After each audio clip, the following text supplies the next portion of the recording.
Hello team. So maybe just wait a second or two while you jump online and see what's going on. But over the past week or so, we've had to consider what we're doing here. I mean, not existentially, but that as well. What we're doing in terms of being arrested by the police because they came to arrest us last week, and I narrowly avoided being arrested just by a combination of reasons, which included a little older lady standing in front of me, which I think was the pivotal point, because I didn't think that was going to be a very good PR for the police if they had to fight an older friend of mine to arrest me. So we've had to think about what we're doing this, because we've listened to the police. They said we're not allowed to protest and we're not allowed to gather. So we've done this. We've explicitly informed the public that there's no gathering and it's one person at a time. This is not a protest. And we've also, just in case there's any reason for an exception, we've put the exception rules from the Coronavirus Act, which the police were not aware of last week, even though they are there in the Act, because I've done a lot of reading of that Act. So if for any reason we require an exception, we can do it for the purpose of education or training, because we might be informing people of various aspects of information that they're not aware of. We're doing voluntary work. We're enabling people to avoid injury or illness, particularly mental illness, because we all know how hard the lockdown has been on people, and we're looking to escape a risk of harm, which those of you in the know what kind of harm we're trying to escape from. And we're also looking to support people, and I don't think the government gets to decide what kind of groups to support. So here's a friend of mine who shall remain nameless.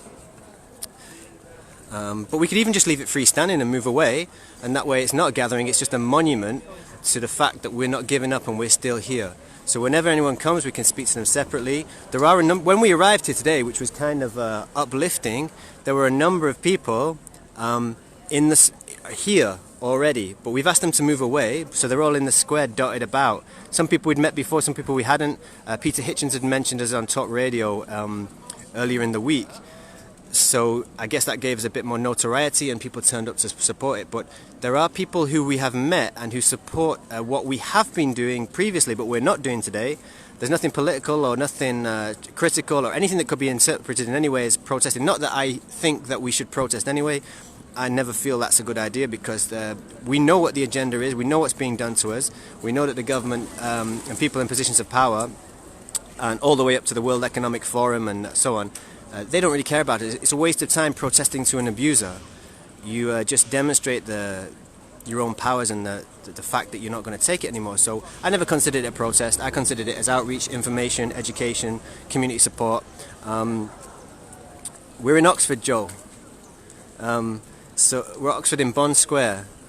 I'll just show you around. It's quite quiet still. As you can see, there's people mooching about.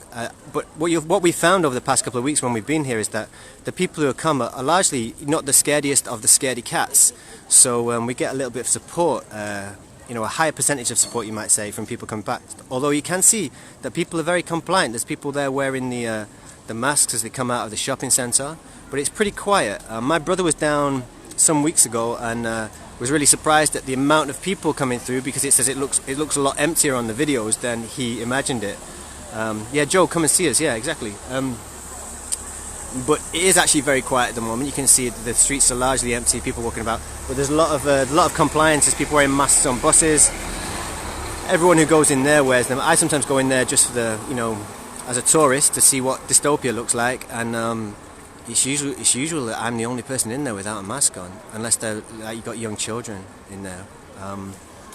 So I'm quite pleased with this. I think we're trying to approach the situation with humour. We've listened to the police. We've listened to what they had to say.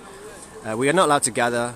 There can't be more than 2 people according to the current lockdown regulations, and we're not allowed to protest. So there you go. That's what we're doing. I should also show you the other sign, just to make it clear to anyone passing that we're not a protest and we're doing some kind of community support and helping people escape from harm of illness or injury. That's the sign we've got up. Got the lockdown blues. Is lockdown getting you down? Lost your job? On long-term furlough? Feeling sad or lonely? anxious or depressed, needs someone to chat to, come and say hello. But obviously if one person comes, one of us will have to vacate the space. I had a strange feeling last week when I didn't get arrested, because I really should have been arrested. I was giving a bit too much cheek to the police, and I just got a strange feeling that somehow, I guess it goes back to, like, if you believe that sort of stuff, you know, if the truth, or if God is with you, who can be against you? Well, I suppose the answer to that question is the World Economic Forum, the WHO, the Bank of International Settlements. Who else is against us? Quite a few organisations up there, but somehow I feel like we're doing something that's right. And the other thing that was interesting, when the police approached us last time, we got members of the public we'd never interacted with before, who didn't know us, as far as I know. I mean, they might have seen us kicking around, but they chipped in and spoke up on our behalf and said things. Why aren't you arresting real criminals? There's some drug dealers down the end there. And that was kind of, you know, it was supportive and unexpected. So we just don't know how much of a majority the silent majority is, or what the proportions of people in favour of dystopia are, as opposed to favouring, or not, maybe not dystopia, people in favour of tyranny. We don't know how many there are, and how many there are who think that